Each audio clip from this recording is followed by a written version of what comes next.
Greetings guys, Jay Smith here, welcome to the AskGolfNut channel. So we are going to be talking about fairway woods today, and we're going to be doing this for slow, medium and high swing speed players as well. So as time's gone on through my YouTube channel, I've been listening to you guys when you comment on different videos and listening to what you want more from me, what kind of content you want from me. And a lot of it is centered around doing the stuff that I do, but being a little bit more appreciative of people that don't swing a 7-iron at 90 odd miles an hour, because most amateurs swing a 7-iron at less than that. So that's what I'm doing. I'm trying to concentrate a bit more content on understanding the differences between speeds, what kind of golfers need what equipment, and when it comes to the myths in golf, that there are plenty of myths in golf, when you should actually have a 3-wood and when you shouldn't. So I have a 3-wood of 15 degrees in my hand here, and I also have a 7-wood of 21 degrees basically in my hand here. So there is a distinct difference between the two. We are at Kinsale Golf Course. It's a hole one,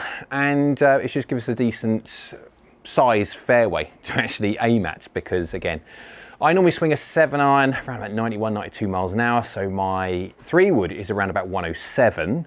Let's go hit the 3-wood first. We'll then swap over to the 7-wood, then do a change data sets. We'll then change it for a mid-swing speed and then high swing speed. I'll do this kind of off camera, speed it through, and then we'll go have a look at the differences between these two golf clubs and see actually which one's more functional, which one has a better flight, and above all, when it comes to different speeds, which one actually hits it longer.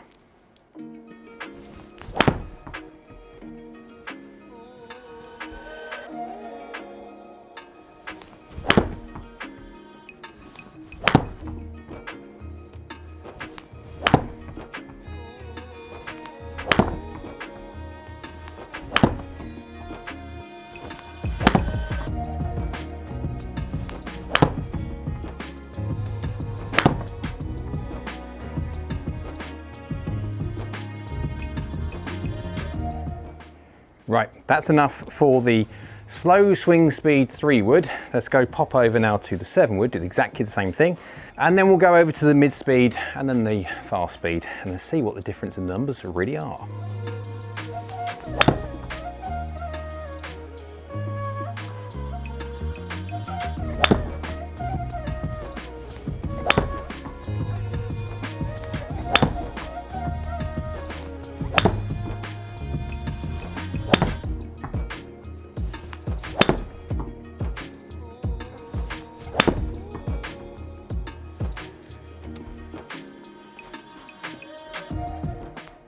Okay, that's enough hit with every single one of the 3-wood and 7-wood at the slow speed. I'm not going to worry about doing all the shots on camera, zip through, because it would just take ages. I'm now going to do the mid speed and the fast speed with both 3-wood and the 7-wood. So let's go to the numbers now. Let's go see what the differences are with the 7 and 3-wood at the low speed, medium speed and high swing speed, to see if there's actually any difference and which one's more functional, which one's better flighted, and above all, actually out the two, at what speed does one give you more distance than the other? So after capturing all the information from the low, mid and fast swing speed with the 3-wood and 7-wood, guys, I've got some really interesting information here, and I've been saying this for years. When I was coaching custom fitting full time, I was saying it, but unfortunately I could only say it to one person at a time. The great thing with YouTube now is my audience is bigger. I can reach thousands of people and get this message across. We'll do the fast one first to get that out of the way, because there's some absolute wins for the people that don't swing very quick. Understanding what you should and should not have in the bag, you've got some absolute wins here that people really need to know about. So the fast bits first. Now there's about 5.5 degrees of loft between a 5-wood, a 3-wood and a 7-wood, and so fast first. The 3-wood and the 7-wood, the ball speed you can see there up on the screen, actually there's not that much difference between them, 150 to 149. Launching, actually not that much difference there, 12.8 against 13.4, but look at the spin numbers. The spin numbers are distinctly different, 4,500 and 3,000 RPM. So effectively they're going to be launching fairly similar, but look at the peak height difference, 35 yards with a 3-wood and 40 yards with a 7-wood. But is there a difference in distance? Absolutely. At a fast swing speed, this is done at 107, 106 miles an hour. There is a 20-yard gain with the 3-wood. Absolutely, and it's going at 41.4 degrees descent angle into a green, so even though it's carrying at 250, it's still got a chance to stop, and that's what I want from my 3-wood. I want my 3-wood to be able to have a chance to come into a par 5 or something like that, and be a good chance of stopping on the green when I pitch it on. You know, you're only going to get that with peak height and descent angle, with speed basically, but this is for only swing speed players on the upper, as you can see, 107 or so miles an hour. Carrying 20 yards less, peak height at 40, descent angle 47, that's coming into a green and absolutely stopping at 230. It's just doing a wonderful job. And do you know what? Honestly, guys, when it comes to it, I have thought about swapping out my 3 hybrid for a 7-wood. And with this numbers, I can't get this kind of descent angle and stop with the 3 hybrid. So even I might go down the route of driver, 3-wood, 7-wood, 4 hybrid, 5 iron, that kind of idea. But if you quick look at the clubhead speeds, they're 106 miles an hour, only half a mile an hour in it. Efficiencies are very close. Attack angles are very close. Club pass, face to pass, very close. We've got 4.4 degrees, so 0.9 of a degree difference of static in loft. Very, very similar. And strike is fairly close as well. We are talking about woods, remember. So the all-important mid, let's go to the mid one.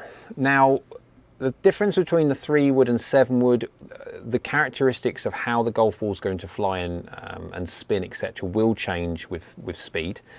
But we got here 131 miles an hour to 128, so we've got a 3 mile an hour gain with the 3-wood. I'm not surprised because it has got less loft. So there is going to be that gain of efficiency anyway between the two. We have got a 4.8 degrees difference in launch, which again, with less loft, the 3-wood is going to launch lower. You've got a total spin of a 3-wood at 2.3 as opposed to 3.3 with a 7-wood.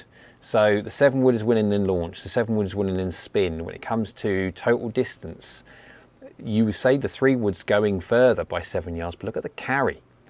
They're going exactly the same number, 201 to 201, yet the 7-wood's going at 30 yards in the air, peak height, and the 3-wood is going 17. So the descent angles are crazy different. The 3-wood's going at 27 degrees, which is like a ballistic missile going to go into a green. And then you've got the 7-wood going at 41. Now 41, that's going to stop. That's going to have a really good chance of stopping at 200 yards, carry, and controlling it on the green, where you do that with a 3-wood and it's just going through the back, absolutely going through the back. If you look at the clubhead speeds, we are talking 91 miles an hour a piece, and efficiency, again, the 3-wood will win because it's got less loft. But attack angles, again, are fairly similar. Club pass are fairly similar. Face to pass are fairly similar. Loft, there is, what, 6.9 degrees difference between there. There's 5.5 actual, so 1.4 degrees out. I am 1.4 degrees out. I am human, but it's only 1.4 degrees. And then strike is relatively close as well. Bear in mind, we are talking about these are woods. So already you can see with a mid swing speed, now 90 miles an hour swing speed, 91 miles an hour swing speed, you are still going to be looking at a golfer that's going to have to be swinging nearly 80 miles an hour with a 7-iron. So that would be seen as okay speed. So even with this kind of speed, the difference between 3-wood and 7-wood is really, I would honestly say for this kind of swing speed player, dump the 3-wood and potentially go 5-wood instead and split the difference. Unless you're playing a seaside golf course where you need to keep everything under the wind, etc., all that kind of idea, yes, use a 3-wood at this speed, absolutely. But that is a very, very specific attribute to a person's golf game that they need, or their bag that they need to take on the basis of where they're going. Under normal circumstances, the same distance but much more control. 7-wood's going to have more loft. It's going to be much easier to control its trajectory, its curvature because of D-plane. It's going to win hands down over the 3-wood, even at 91 miles an hour. So the all-important one, 85 miles an hour. So slowed it down again into the 80s. Let's go look at the ball speeds first. There's again a slight difference in ball speed between a 3-wood and a 7-wood. It will do because of the difference in loft between them. But you've got, again, the launch angle, slightly more launch with the 7 wood, which is normal, slightly more spin with the 7 wood, which is normal, by another 1,1100 or so, 1,050, 1,055, give or take. But look at the peak height, 22 yards down to 12 with the 3 wood, so 10 yards more with the 7 wood. You've got descent angles at 21 degrees with a 3 wood, which is literally like a ballistic missile. That's coming in like an exocet. And we've got descent angles at 35 degrees for a 7 wood. So obviously not brilliant, but much better than the descent angles of a 3 wood. And look at the distance in carry. You're gaining 11 yards. You're gaining 11 yards with a 7 wood over a 3 wood when you take speed off. And guys, if you imagine, if you take more speed off than this, and you go 80 miles an hour rather than 85, you gain even more. So when you are swinging a 3 wood in and around the mid 80 miles an hour, 80 miles an hour, definitely anything like that, then there is really no point in having a 3 wood. Now they go the same total distance, yes they do, within 3 yards, they go the same total distance. But I mean, there is a myriad of non-control with that 3 wood. And again, I'll say it again, with the 3 wood, with the less loft, it will have want to curve more. And so with that, you'll have the opportunity to lose more distance again. If you get something a little bit drawy with a toe shot or anything else like that, it's only got 1800 spin on it. That is going to fall out of the air.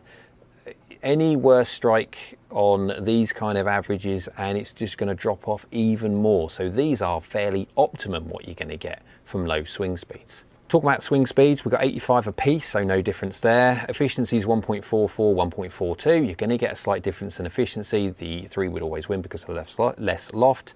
Attack angles are fairly similar, club pass are fairly similar, face of pass are fairly similar, and loft is your 5.5. There's your 5.5 degrees static difference dynamically delivered, and within 2 mil, the strike is exactly the same. And wow.